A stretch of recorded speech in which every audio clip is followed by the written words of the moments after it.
Alhamdulillahilladzi jama'ana fi masjidi Nurul Yaqin. Wassalatu wassalamu ala sayyidina wa habibina wa syafi'ina wa dhukrina wa maulana Muhammadin khairil anbiya'i wal mursalin wa ala alihi wa sahbihi ajma'in, amma ba'du. Sumpah jangan jadi pemuda sampah.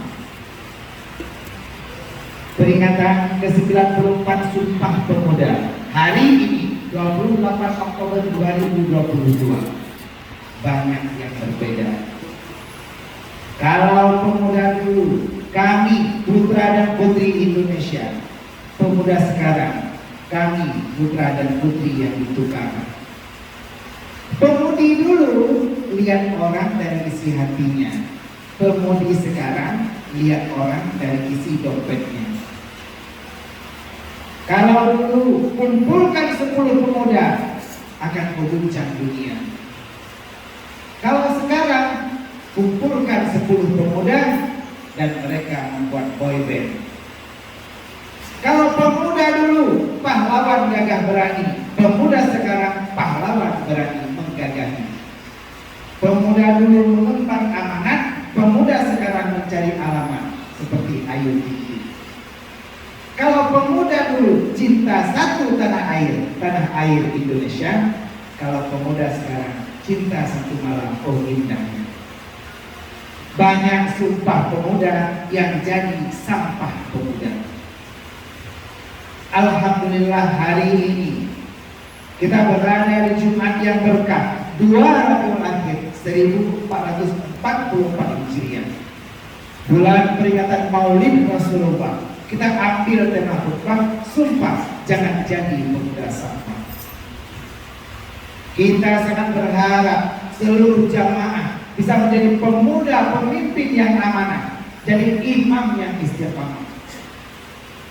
Seperti Luqmanul Hakim, sang ayah yang ada tertulis dalam Al-Quranul Karim sebagai pedoman dan uswah. Jangan seperti pemuda Luqman yang salah. Suatu hari si Luqman menjadi imam, lalu di belakangnya berdiri makmum yang was-was. Dia berniat dengan suara keras, usalli fardal jum'ati rak'ataini adaan makmuman.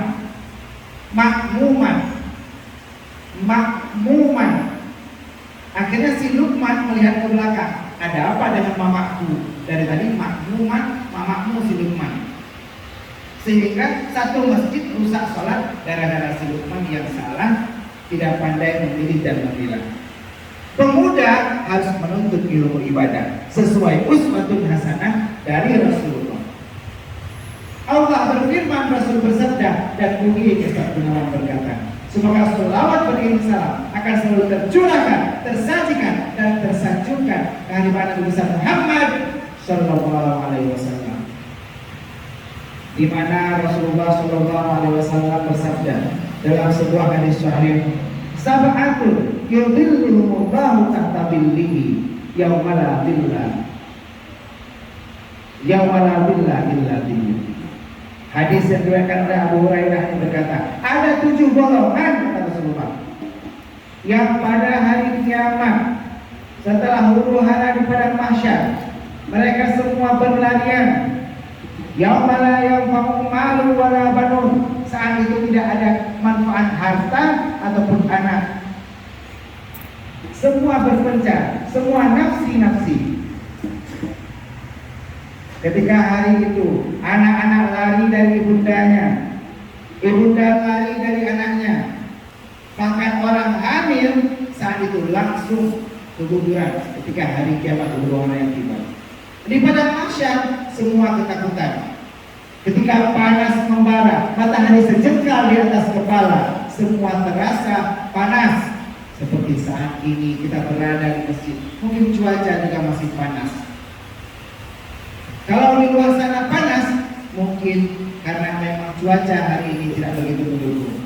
Tapi kalau seandainya matahari mau minum paracetamol, mungkin cuaca tidak sepanas ini.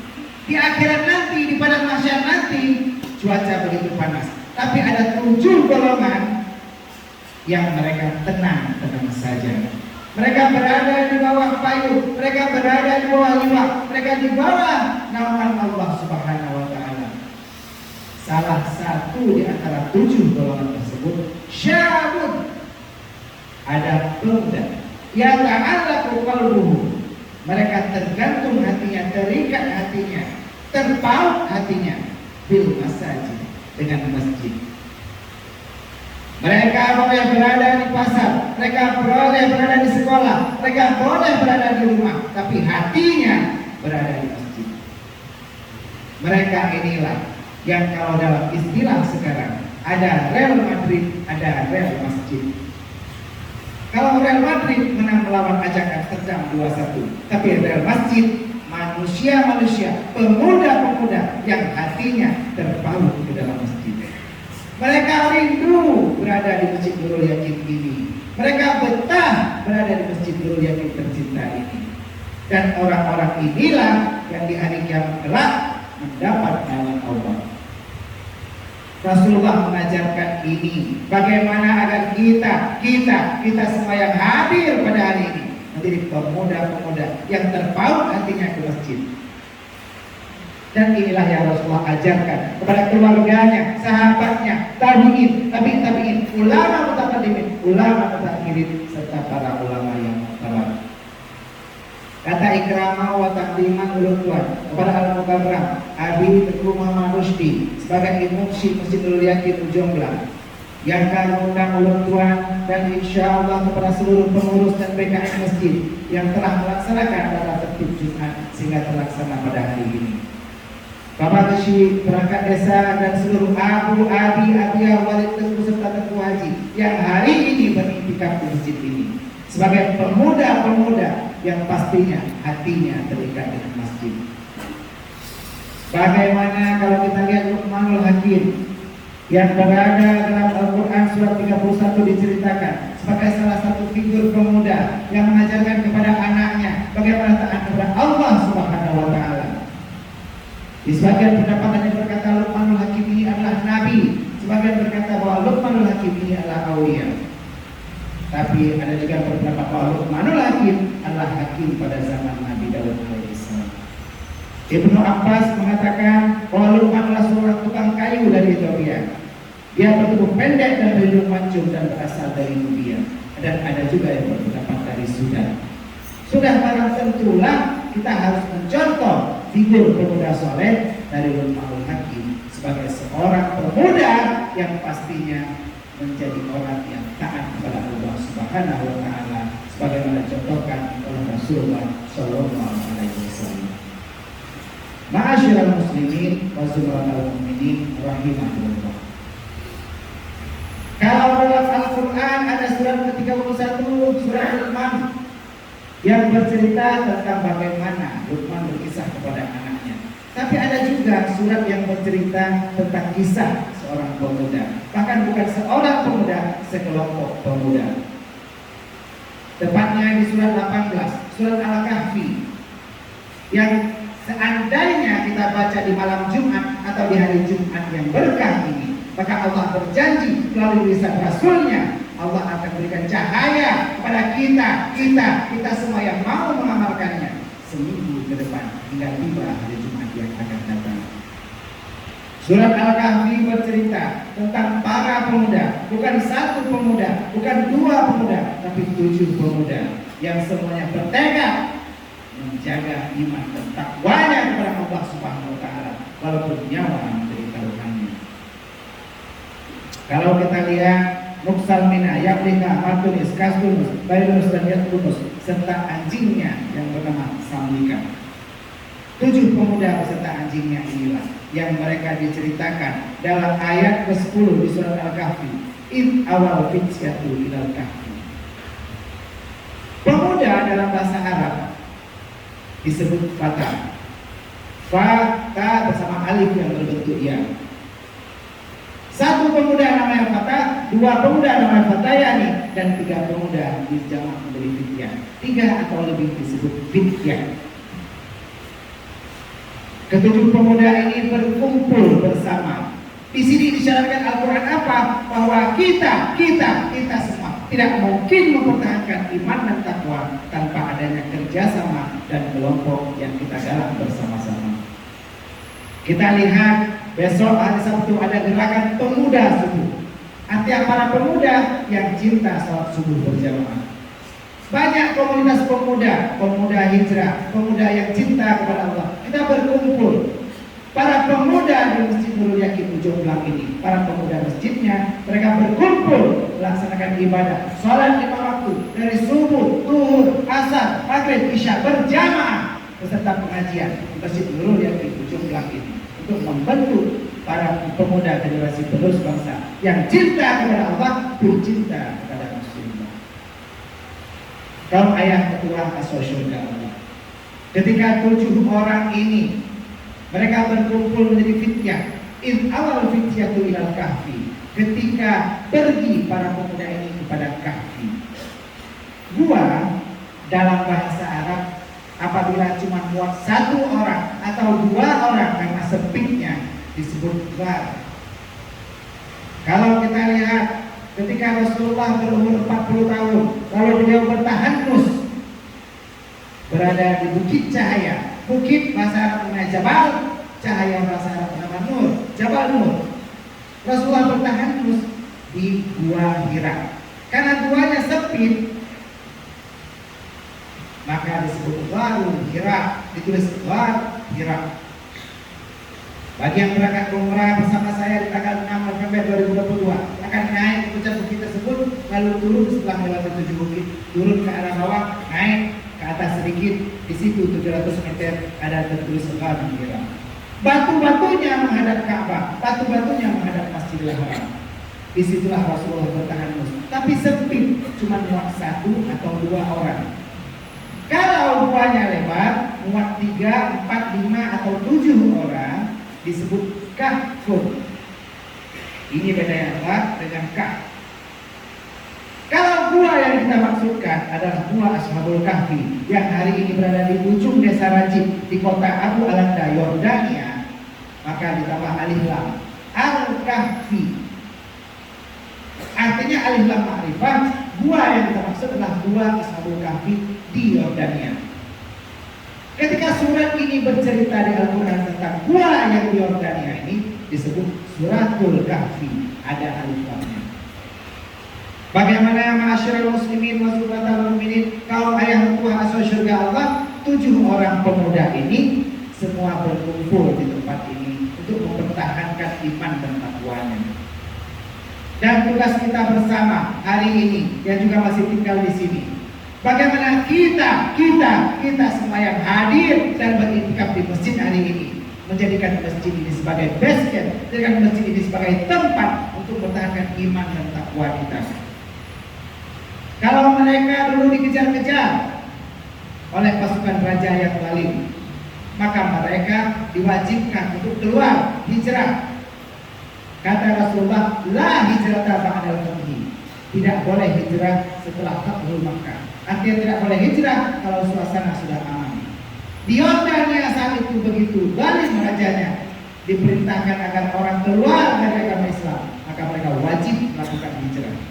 Tapi kita kaum ayah dan pemuda yang tinggal di desa Ujung Belang ini, begitu desanya begitu aman dan nyaman untuk melaksanakan ibadah dengan masjidnya yang saat ini kita berikan sumbangan, kita berikan bantuan agar masjid kita bisa lebih berkembang dan pastinya menjadi lebih nyaman untuk kita ikaf di dalamnya.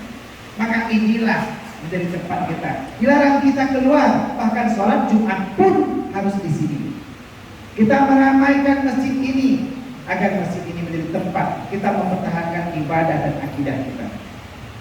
Kita ikuti pengajian yang ada di sini, pengajian tasawuf, tauhid dan fikih. Ikuti di sini. Ada pengajian tasawuf, ikuti di Masjid Nurul Yakin. Ada pengajian tauhid, ikuti di Nurul Yakin. Ada pengajian fikih, ikuti di Nurul Yakin. Jadikan masjid ini sebagai al-kahfi kita, gua kita, untuk menjadi tempat bersandar kita dan menjaga akidah kita kepada Allah Subhanahu wa Ta'ala. Para pemuda tua asal surga Allah, bersama kita, di sekeliling kita, di sekitar kita ada para banyak ulama yang berkumpul dalam Huda, himpunan ulama daerah Aceh. Mereka inilah yang menjadi suri tauladan, lampu penerang kita, patokan kita di tempat menuntut ilmu dan menggali ilmu. Biar kita menjadi pemuda-pemuda yang pastinya penuh semangat walaupun di banyak dinamika di era sekarang ini. Kalau kita bisa membuat pemuda sekarang menjadi generasi yang hebat, maka tidak ada lagi pemuda yang menjadi sampah. Sumpah jangan menjadi pemuda sampah. Kalau kita lihat banyak sekarang bukan sumpah pemuda tapi sampah pemuda yang sekarang terjerat dalam narkoba, terjerat dalam judi online, terjerat dalam pergaulan bebas. Maka saat inilah kita beruzlah, berkumpul, menjadikan Ashabul Kahfi berada di Masjid Nuria ini. Para pemuda jangan lagi berkumpul di tempat di luar yang piknik. Jangan ada lagi yang hisap narkoba, jangan ada lagi yang melakukan pergaulan bebas. Bahkan saat azan berkumandang, tidak ada lagi yang berkumpul di pinggir laut kita ujung.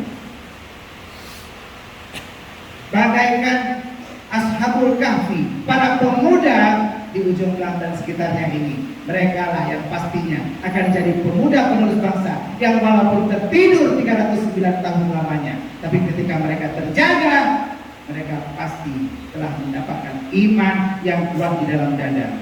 Iman yang membuat kita percaya hanya Tuhan yang satu yang ada. Tiada Tuhan selain Allah. La ilaha illallah.